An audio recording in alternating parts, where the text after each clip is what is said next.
PD입니다. 오늘은 제 옆에 이렇게 새로운 분을 한 분 모셨는데요. 네, 안녕하세요 여러분들. 유쾌하게 유익하게 미국 전체적인 거시경제를 다루고 있는 유익한 정보를 사랑하는 유선남이라고 합니다. 현재 자그맣지만 경제 유튜브 채널을 운영을 하고 있고요. 파월이나 바이든 같이 유명한 사람들의 통역을 라이브로 해드리는 컨텐츠가 많은 분들이 좋아해 주시는 컨텐츠고, 그 이외에도 경제적인 뉴스 같은 것들을 최대한 빠르게 유쾌하게 재밌게 여러분들에게 가져다 드리기 위해서 노력하는 라이브를 진행하고 있습니다. 파월이나 바이든 통역을 좀 주로 해주시잖아요. 네네네. 근데 이게 사실은 그렇게 쉬운 내용들은 아닌데 네네. 그거에 대해서 이렇게 통역을 해주시는 거는 어느 정도 이 경제 쪽에서 그래도 지식을 많이 갖고 계신 거라고. 어렸을 때부터 당연히 많은 관심을 가지고 있던 편이었는데, 사실 제가 아예 정말로 마음을 먹고 공부하게 됐던 계기는 원래 다니던 직장이 있었는데 누구나 알만한 유명한 회사를 한 5년 정도 다니다가 감사패를 받았어요. 5년 감사패를 받았는데 그 감사패를 받고 인스타그램에 자랑하듯이 올리고 네, 나서 네, 네. 3일 뒤에 잘렸어요.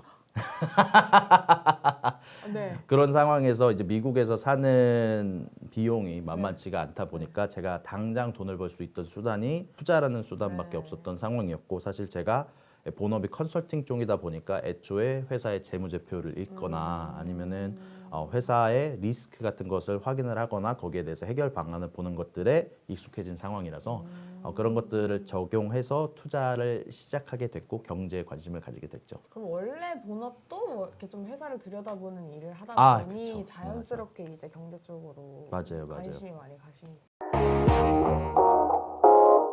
본격적으로 이제 재테크에 관련돼서 얘기를 네네네. 해보겠습니다. 경제적 자유를 위한 자산 목표가 30억이다. 30억이죠. 네, 이런 말씀을 하셨는데 그러면 처음에는 얼마를 가지고 시작을 하셨는지. 원래 시작을 했던 원금만 놓고 보면 한 2천만 원에서 3천만 원 정도가 된 편이고요. 30억이라는 목표는 항상 높게 잡으면 높게 잡을수록 좋은 거니까요. 근처까지 다가간 적이 있었는데 네. 사실 제가 진행하는 유튜브에서 아주 그냥 자연스럽게 얘기하고 있는 편인데, 아주 제가 지고 있는 빚이랑 뭐 자산이랑 돈이랑 다 레버리지까지 다 합쳐서 약 한 24억 정도, 25억 정도까지 모았던 적이 있었는데, 그러다가 이제 제가 너무 자만을 했는지 모든 돈을 레버리지를 써서 몰빵을 했다가 아이고. 아주 크게 손해가 난 사건이 있었어서, 아마 저를 아시는 분들은 아마 대부분 다 아실 만한 사건일 거라고 생각을 하는데, 그때 이후로는 조금 더 안정적으로 투자를 하고 있고요. 사실상 지금은 그것의 한 절반 정도로 줄어든 상태라고 생각하시면 편할 것 같아요. 가장 크게 잃었던 거는 이제 그 레버리지 그렇죠. 아무래도 에피소드라고 생각한다면 가장 많은 수익을 냈던 거는 어느 경우였나요? 좀 재미나고 아마 가장 많이 단시간 안에 가장 많이 얻었던 거를 생각을 하면은 한국 분들이 많이 좋아하셨던 밈주식 사태, 아마 다들 아실 것 같은데, 밈주식을 통해서 번 돈은 사실 거진 다 다시 로빈후드가 파는 버튼을 막으면서 다 날리긴 했는데, 그때 당시에 제가 일단 기본적으로 GM이라는 게임스탑이라는 게 엄청나게 떴었잖아요. 그렇죠. 그거를 뒤에서 있었던 세력, WSB라고 해서 월스트리트벳이라는 조그만한 개인들로 이루어진 세력이 있었는데, 사실 세력들이 이용하고 있는 카톡방 같은 곳이 있어요. 디스코드라고 해서 그쪽 디스코드에 제가 참여를 해서 가장 사람들이 많이 언급하는 그 다음 세력, 그 다음 타겟으로 노리고 있던 펌핑하고 하자 하는 대상을 찾아서 사실 그런 것들을 다 정리해주는 웹사이트들도 있어요. 그런 것들을 다 밈주식을 걔네들이 펌핑하고자 하는 것들을 다 정리해주는 웹사이트가 있는데, 그런 것들을 들어가서 그 다음 타겟으로 노리는 것들에 콜옵션을 다 들어간 적이 있어요. 그런 사이트가 있으면 그거 보면 누구나 다 할 수 있는 거 아닌가요? 그렇긴 한데, 사실 밈주식이라는 게 항상 제 유튜브에서도 많이 얘기는 하지만 폭탄 돌리기와 같은 것이라서 사람의 욕심이란 게 아무래도 끝이 없거든요. 그러다 보니까 중간에 잘 타이밍을 봐줘서 빠지기는 해야 돼요. 일단 그걸 못 빠져서 저도 많은 손해를 진짜 본 적이 있는데, 일단 거기에서 추천했던 다음 타겟으로 노렸던 것들을 제가 다 들어갔기 때문에 거기에서 많은 이득을 봤는데, 사실 그러고 나서 3일 뒤에 바로 로빈후드가 파는 버튼을 막으면서 사실상 얻었던 수익의 거의 한 80%는 다시 또 토해냈던 것 같아요. 이 미국 주식이 상한가 하한가 이 경계가 없잖아요. 그게 한국 주식과 아주 많이 있다는 점이죠. 미국 주식과 한국 주식의 또 다른 차이점은 그럼 뭐가 있다고 생각하세요? 일단 방금 말씀 주신 것처럼 이제 상한가와 하한가라는 것이 좀 다르잖아요. 일단 어떻게 보면은 한국 주식은 내가 잃어버릴 수 있는 최저한의 한도가 정해져 있고, 반대로 내가 미국에서는 벌 수 있는 한도가 정해져 없이 원하는 만큼 최대한의 수익을 얻을 수 있는 곳이 미국이라는 곳이 생각이 드는데, 난 기본적으로 미국에서는 순수하게 투자자들의 이제 머리 싸움이라는 생각이 좀 든다면, 예를 들어서 미국에서는 개인과 개인, 뭐 아니면 개인과 기관, 기관과 기관과의 싸움을 통해서, 수싸움을 통해서 여러 가지 서로 돈이 왔다 갔다 한다는 개념이라면, 한국은 조금 그것과는 좀 다르게 말씀드린 것처럼 하한가와 상한가라는 개념이 있고, 정부가 개입할 수 있는 여지가 충분히 있고, 아니면은 정치적인 부분이 충분히 주식에 많은 영향을 주게 되면서 미국처럼 아주 자유스럽게 아예 정부가 손을 놓고 있다는 입장은 잘 안 들어서, 또 어떻게 보면은 그거에 대한 정치가 많이 개입되는 주식장이 중국 주식장이라는 생각이 드는데, 아마 한국은 딱 그 중간쯤에 위치해 있지 않나라는 생각이 듭니다. 기업으로서의 그 가치만으로 이제 주식이 왔다 갔다 한다.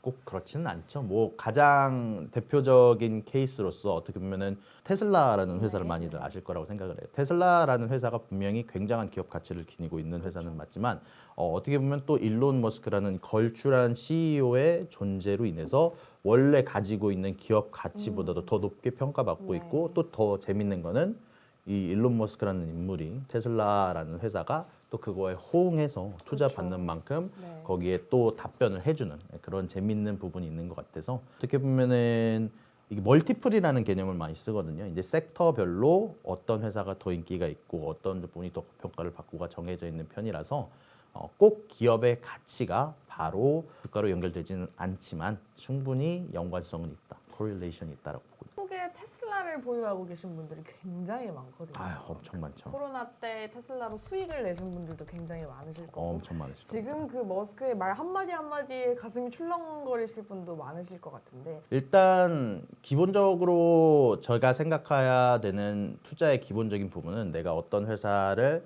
충분히 알고 그 회사에 대한 목표 주가를 정해놔야 된다는 생각을 개인적으로는 갖고 있어요. 다모다라는 교수님이라고 해서 굉장히 투자 쪽에서는 유명한 목표 주가를 설정해준 것으로 유명한 분이 계신데, 그분이 얘기하시기를 목표 주가가 있으면 그거는 내가 어떤 회사에 장기 투자를 하기 위한 수단으로 가지고 있어야 된다는 말을 쓰셨는데, 그런 것처럼 내가 어떤 회사의 비전을 믿고 있다면 그것에 관해서 믿고 따라갈 수 있도록 내가 이 회사는 예를 들어서 다음 텀쯤에는 이 정도까지 오를 것 같다라는 목표 주가를 가지시고, 그거보다 오르게 된다면 분할 매도를 하신다거나 그보다 내려가게 된다면 분할 매수를 하시는 방식으로 하시면 충분히 리스크도 피할 수 있으면서 어떤 회사를 장기 투자할 수 있게 되는 중요한 지점이 되지 않을까라는 생각을 개인적으로는 갖고 있습니다. 그 지금 상황을 봤을 때는 사실 한국 증시나 미국 증시나 그렇게 썩 좋지는 않아요. 아유, 힘들죠. 네, 많이 힘들죠. 아무래도 그럴 수밖에 없는 게, 아마 연준이라는 전 세계에서 가장 경제에 많이 힘을 쓸 수 있는 단체가 사실 지금 증시나 투자자의 편이 아닌 상황이거든요. 기본적으로 이제 물가 상승이 계속해서 일어나고 있고, 그 물가 상승이 사실상 인플레이션이라는 부분이 연준이 가장 잡고 싶어하는 부분이에요. 사실은 원래는 실업률이라는 부분도 신경을 써서 원래 연준이 그런 걸 컨트롤하고 있었는데, 지금은 이미 실업률이 거의 최저로 떨어진 상황이고, 경기 침체에 대한 염려가 현재 진행 중이고, 현재 반세계화라고 하죠.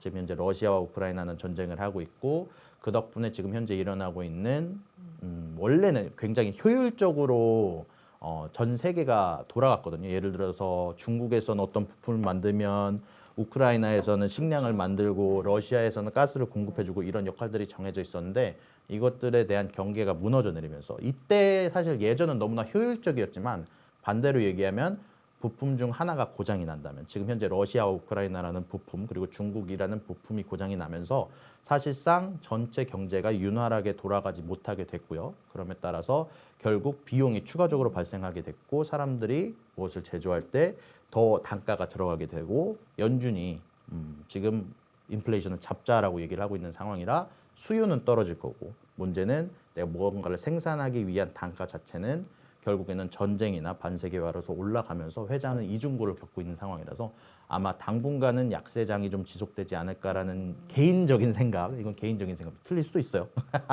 를 갖고 있습니다. 그러면 지금 이 상황에서 미국 주식을 혹시 추천을 하시나요? 저는 미국 주식은 언제든지 개인적인 향상을 위해서라도, 개인적으로 내가 일단 제가 사실 주식을 시작하게 된 계기에 대해서 아까 말씀드리긴 했는데, 기본적으로 주식을 시작하게 되면 세계의 흐름을 따라갈 수 있고 뉴스를 파악하게 되고 사람들이 어떤 것을 좋아하는지, 사람들이 어떤 것을 싫어하는지, 현재 지금 트렌드인지, 예를 들어서 유튜브 같은 것들은 원래는 예전에는 긴 영상을 선호하던 편이었는데 요즘에는 틱톡이라는 것이 등장하면서 사람들이 가면 갈수록 짧은 영상을 선호하고 있다든지 이런 부분들을 파악할 수 있는 자신의 능력 향상이라거나 사람들과 이야기할 때 맥을 짚는 방향이라거나 또한 사실 이렇게 주식이 많이 내려왔다는 거는 반대로 얘기하면 언젠가는 올라갈 수 있다는 얘기거든요. 예를 들어서 아마존이 닷컴 버블 시기에 엄청난 많은 돈을 잃었는데 엄청나게 많은 주가를 잃었는데 지금은 다시 다 회복했거든요. 사실 그 얘기를 반대로 얘기하면 많이 떨어진 것 대비 그 지점을 보고 생각을 하면은 거의 한 2, 30배 정도가 올랐다는 소리가 돼요. 몇 년 사이에. 때문에 그런 부분들을 생각하셔서 자신이 믿는 주식이 있다면 충분한 주식 공부를 하신다면 하락장에서도 아마 많은 수익을 챙기실 수 있을 거라는 생각은 들어요. 지금 처음 시작하는 사람들한테 진짜 이것만큼은 조심해라.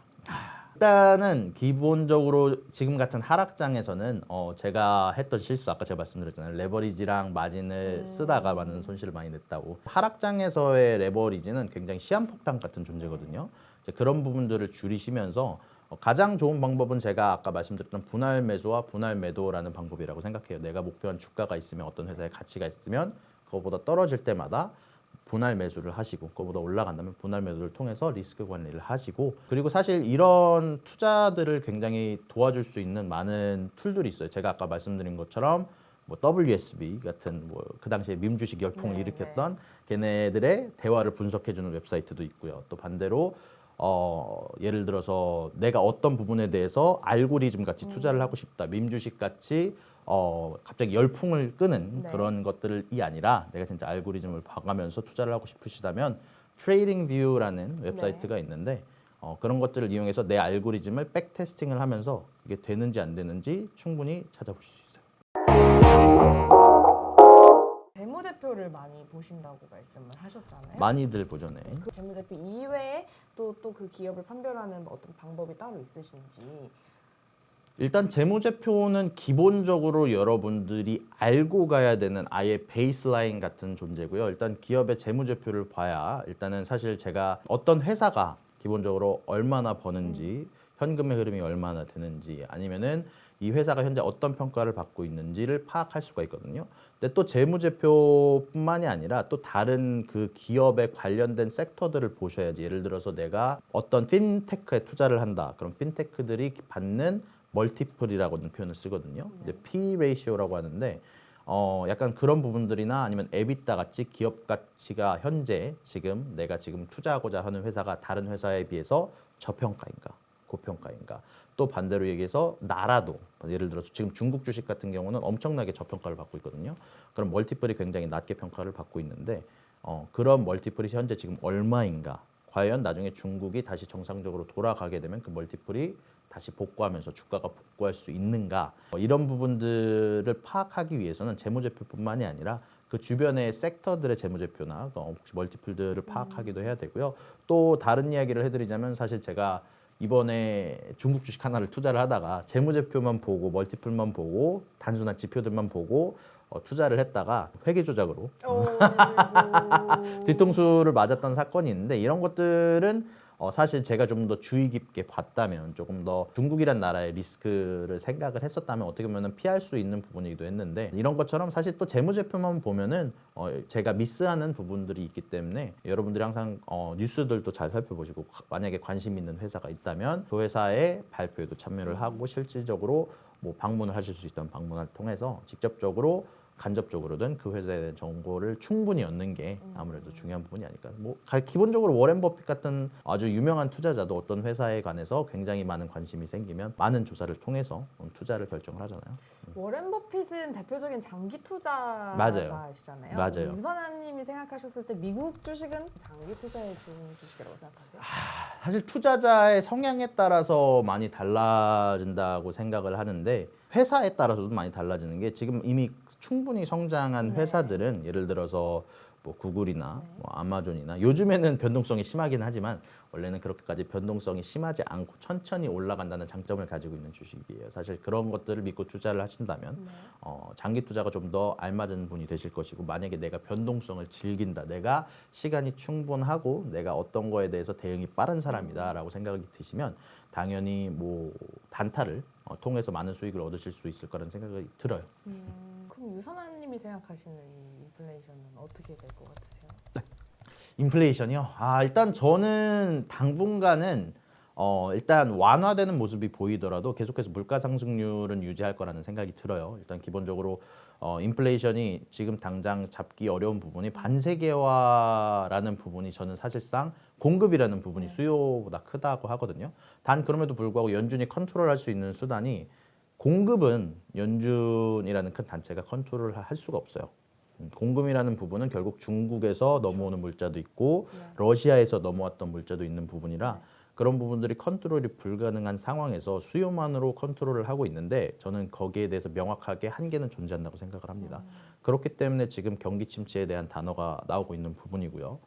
연준이 금리를 너무 빨리 올리면 경기 침체가 오고 스태그플레이션이 올 수도 있다는 얘기가 나오고 있고 반대로 금리를 너무 늦게 내리면 인플레이션을 컨트롤할 수 없다는 얘기가 나오고 있는데 그런 부분에서 연준이 중심을 굉장히 잘 잡아줘야 되는데 저는 그게 사실상 확률이 그렇게 높다고 생각하지는 않고 있어요. 아마 굉장히 어려운 길이 되지 않을까라는 생각이 드는데 그런 것들 때문에 확률적으로 인플레이션이 잡기 어렵다는 생각을 갖고 있고 그리고 사실 이렇게 미래가 불투명하다는 거는 불확실성은 결국 주식장에는 항상 마이너스가 되거든요. 그렇죠.